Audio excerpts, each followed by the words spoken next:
ኢራን ለዓመታት የአየር ክልሏን ለመጠበቅ ስትመካባቸው የነበሩት ዋነኛ መሳሪያዎች ከሩሲያና ከቻይና የተገዙት ዘመናዊ ስርዓቶች ነበሩ። በተለይም የሩሲያው ኤስ-300 ኤምፒዩ-2 እና የቻይናው ኤችኪው-9ቢ መከላከያዎች የሀገሪቱ የሉዓላዊነት ጋሻ ተደርገው ሲወሰዱ የቆዩ ሲሆን ለቴህራን ትልቅ ወታደራዊ በራስ መተማመንን ሲሰጡ ቆይተዋል። እነዚህ መሳሪያዎች በዓለም ገበያ ላይ ከአሜሪካው የፓትሪዮት ስርዓት ጋር እኩል አልፎ ተርፎም የተሻሉ ተደርገው የሚነገርላቸው ነበሩ።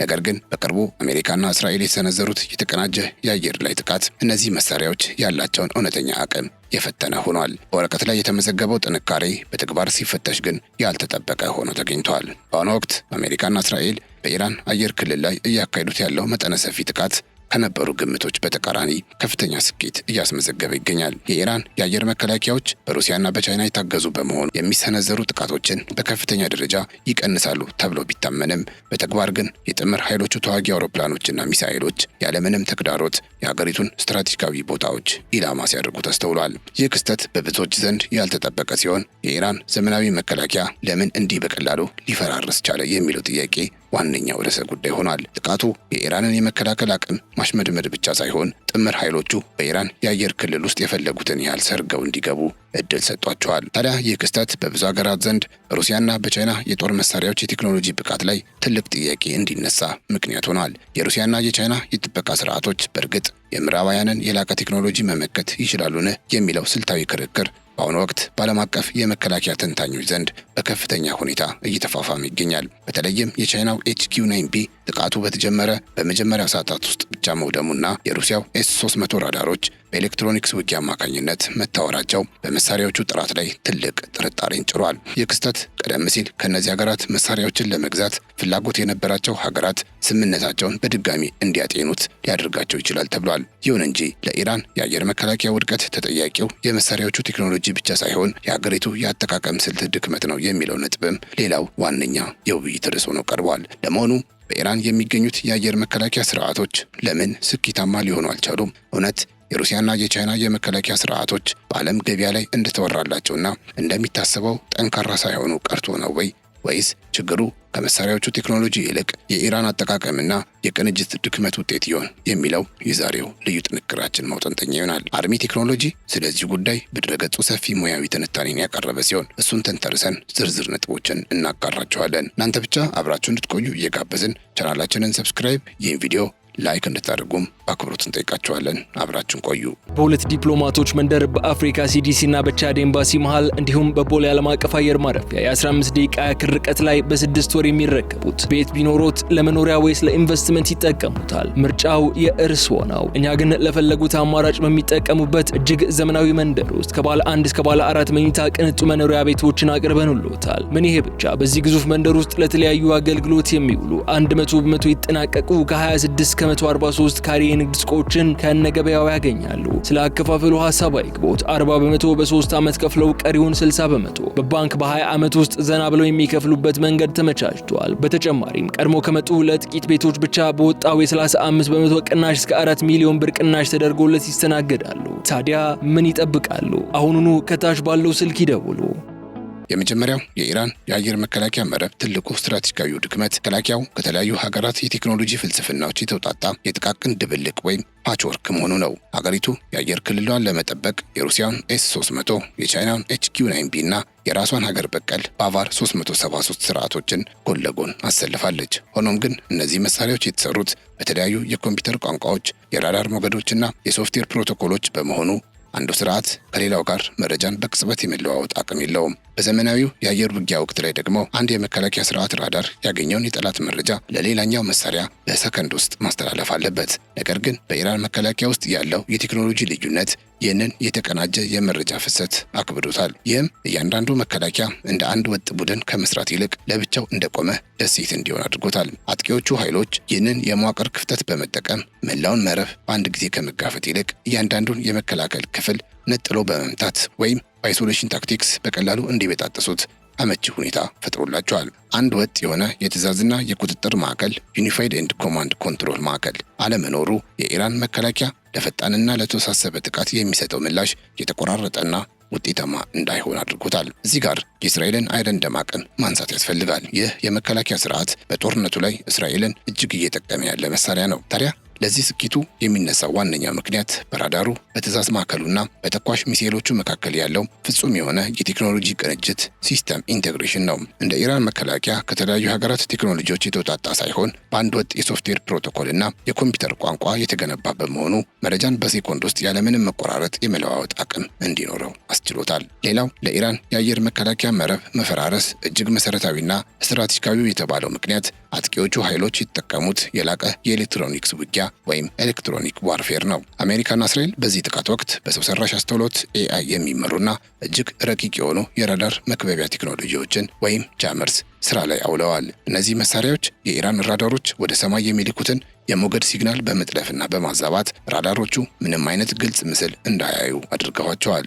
የሰው ሰራሽ አስተውሎቱ AI ጥቅሙ ምንድነው ካለን የኢራን ራዳሮች የእነ አሜሪካን ሲግናል ለመመከት የሚያደርጉትን ማንኛውንም የታክቲክ ለውጥ በሰከንዶች ውስጥ እያጠና የራሱን አዳዲስ የጃም ኮዶች መፍጠር መቻሉ ነው። በዚህ ምክንያት የኢራን የአየር መከላከያ መሳሪያዎች የጠላት አውሮፕላኖችን መፈለግ እንጂ ማግኘት ወይም ሎኮን ማድረግ አልቻሉም። ልክ አንድ ሰው በጭጋግ ውስጥ ሆኖ የሚመታውን ኢላማ ለማየት እንደሚቸገር ሁሉ የኢራን መከላከያ ሚሳኤሎችም ኢላማዎችን ለመምታት በሚሞክሩበት ወቅት ስክሪኖቻቸው በሐሰተኛ መረጃዎችና በሲግናል መበጥበጥ ይሞሉ ነበረ። ይህ የቴክኖሎጂ የበላይነት የኢራን መከላከያ መረብ በተጠበቀው ልክ ሚሳኤል ሳይተኩስና ራሱን ሳይከላከል ገና በጦርነቱ መጀመሪያ ሰዓታት ውስጥ ከጥቅም ውጪ እንዲሆን አድርጎታል። መሳሪያዎቹ በቦታቸው ቢኖሩም የኤሌክትሮኒክስ ሞገዶቹ ግን አከርካሪያቸውን ሰብረው ጥቅም አልባ እንዲሆኑ አድርገዋቸዋል። ከዚሁ ጋር ተያይዞ ታዲያ የአሜሪካና የእስራኤል የመጀመሪያው ዙር ጥቃት ትኩረት ያደረገው የኢራን መከላከያ መረጃ የሚያገኝባቸው መንገዶች በሙሉ መዝጋት ነበር። ጥቃቱ ትኩረቱን ያደረገው ሚሳኤል የሚተኩሱ መሳሪያዎችን ሳይሆን እነዚያን መሳሪያዎች በሚመሩት ራዳሮችና የትዕዛዝ ማዕከላት ላይ ነው። ራዳሮች እንደ መከላከያ ስርዓቱ አቅጣጫ ጠቋሚ ናቸው። አንድ መከላከያ ጠላት ከየት በኩል እየመጣ እንደሆነ ካላወቀ የቱንም ያህል ዘመናዊ ሚሳኤል ቢኖረው ሊተኩስ አይችልም። በዚህም ጥምር ኃይሎቹ መጀመሪያ ያደረጉት እነዚህ የራዳር ጣቢያዎች በመምታት መከላከያው መረጃ እንዳያገኝ ማድረግ ነው። አንዴ ራዳሮቹና የትዕዛዝ ማዕከላቱ ከጠፉ በኋላ መላው የመከላከያ ስርዓት መሪ እንደሌለው መኪና ሆኗል። ሚሳኤል ተኳሾቹ ጠላት የት እንዳለ ማየትም ሆነ ከትዕዛዝ ማዕከላት መልእክት መቀበል ስላልቻሉ ምንም አይነት አጸፋዊ ምላሽ ሳይሰጡ እንዲቀመጡ ተገደዋል። ይህም እነ አሜሪካ በሰማይ ላይ ያለምንም ስጋት እንዲንቀሳቀሱና የፈለጉትን ቦታ እንዲመቱ ትልቅ በር ከፍቶላቸዋል። በአጭር አነጋገር መከላከያው ገና ሳይዋጋ መረጃ በማጣት ብቻ ስራው እንዲቆም ተደርጓል ማለት ነው።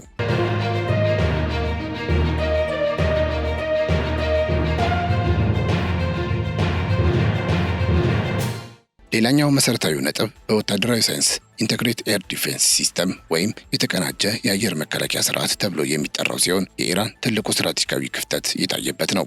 የኢራን የአየር መከላከያ መረብ አንዱና ዋነኛው ድክመት መሬት ላይ ያሉት ሚሳኤሎች በአየር ላይ ካሉ ዘመናዊ ተዋጊ አውሮፕላኖች ጋር ተቀናጅተው አለመስራታቸው ነው። በዘመናዊ ጦርነት ውስጥ ውጤታማ መከላከያ የሚባለው ከመሬት የሚተኮሱ ሚሳኤሎች ሰርፌስ ቱ ኤር ሚሳኤልስ እና በአየር ላይ የሚበሩ ተዋጊ አውሮፕላኖች ኢንተርሰፕተርስ በአንድ ላይ ሲሰለፉ ነው። ኢራን ያሏት አውሮፕላኖች በአብዛኛው ያረጁና የቆዩ በመሆናቸው እንደ F-35 እና F-15 ያሉ ዘመናዊ አውሮፕላኖችን በአየር ላይ መጋፈጥ አልቻለችም። መሬት ላይ ያሉ ሚሳኤሎች ብቻቸውን ሲሆኑ ስታቲክ ዲፌንስ ወይም ቆሞ የሚጠባበቅ መከላከያ ይባላሉ። እነዚህ መሳሪያዎች በአየር ላይ የሚከላከልላቸው አውሮፕላን ኤር ከቨር የሚያደርግላቸው ከሌለ ለጠላት ቦምቦችና ለረጅም ርቀት ሚሳኤሎች በጣም ቀላል ኢላማ ይሆናሉ።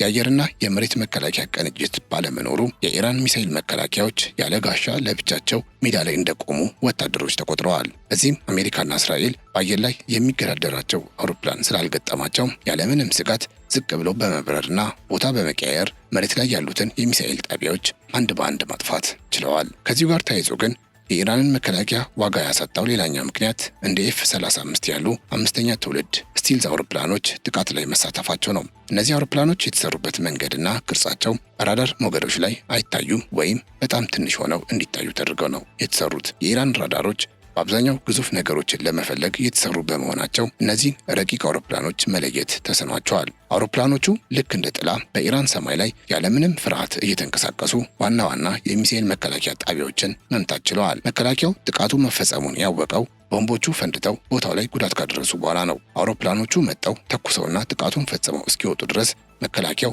ምንም አይነት የማስጠንቀቂያ ድምፅ ማሰማት አልቻለም። ይህም የቴክኖሎጂ ብልጫ የኢራንን ሰማይ ለእነ አሜሪካና እስራኤል አውሮፕላኖች እንደ ክፍት ሜዳ አድርጎላቸዋል። የመጨረሻው የኢራን የአየር መከላከያ መረብ በሳይበር ጥቃቶች አማካኝነት ከትዕዛዝ ማዕከሉ ጋር በመቆራረጡ ሳቢያ ለውድቀቱ ትልቅ ሚና ተጫውተዋል። ጦርነቱ የሚሳኤል ብቻ ሳይሆን በሳይበርም ጭምር ነው። ታዲያ ከጦርነቱ ጎን ለጎን የኢራን ወታደራዊ የመገናኛ አውታሮች በከፍተኛ የሳይበር ጥቃት በመመታታቸው መረጃዎችን ከአንድ ቦታ ወደ ሌላ ማስተላለፍ አልተቻለም። ይህ ሁኔታ በሙያዊ ቋንቋ ኮሚኒኬሽን ብላክአውት ወይም የመገናኛ መቋረጥ ይባላል። በመከላከያ ሲስተሞች ውስጥ እያንዳንዱ መሳሪያ ከማዕከላዊ የትዕዛዝ ክፍል ጋር ተሳስሮ መስራት አለበት።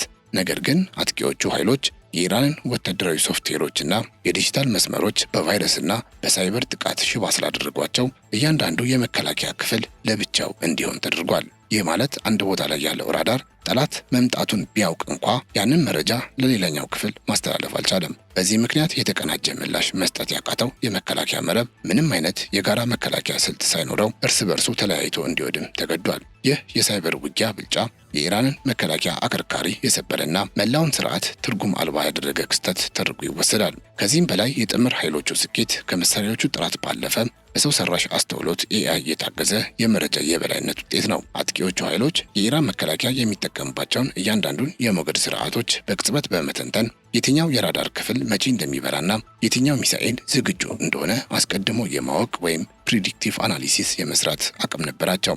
ይህም የኢራን መከላከያ ኦፕሬተሮች ውሳኔ ከመስጠታቸው በፊት ጥምር ኃይሎቹ ቀድሞ እርምጃ እንዲወስዱ አስችሏቸዋል። በአጭር አነጋገር የኢራን መከላከያ በባሩድ ላይ ብቻ የተመሰረተ አስተሳሰብ ሲከተል፣ አጥቂዎቹ ግን በዳታና በፈጣን መረጃ የታገዘ ውጊያን በመተግበራቸው ውጤቱ እንዲህ ሊዛባ ችሏል። በጥቅሉ ኢራን በሩሲያና በቻይና ቴክኖሎጂዎች የገነባቸው የአየር መከላከያ ስርዓት በተጠበቀው ልክ ውጤታማ ሳይሆን የቀረው ቀደም ሲል በጠቀስንላችሁ መሰረታዊ ምክንያቶች ይመለሳል። መከላከያው በአንድ ወጥ የቴክኖሎጂ ቋንቋ ያልተቀናጀ ወይም ፓችወርክ በመሆኑ አንዱ መሳሪያ ከሌላው ጋር መረጃ በፍጥነት መለዋወጥ አለመቻሉ ለውድቀቱ ትልቅ በር ከፍቷል። ከዚህ በተጨማሪም የአጥቂዎቹ ኃይሎች የላቀ የኤሌክትሮኒክስ ውጊያና የሳይበር ጥቃት የኢራንን ራዳሮችና የመገናኛ መስመሮች ገና በጦርነቱ መጀመሪያ ላይ ሽባ በማድረጋቸው መከላከያው ምንም አይነት የተቀናጀ አጸፋዊ ምላሽ መስጠት ሳይችል ቀርቷል። እንደ F-35 ያሉ ድብቅ ስቲልዝ ጀቶች በራዳር ሳይታዩ ሰርገው መግባታቸውና መከላከያውን የሚያጨናንቁ የመጠነ ሰፊ ድሮኖች ጥቃት መደራረባቸው የኢራንን አየር ክልል ለጥምር ኃይሎቹ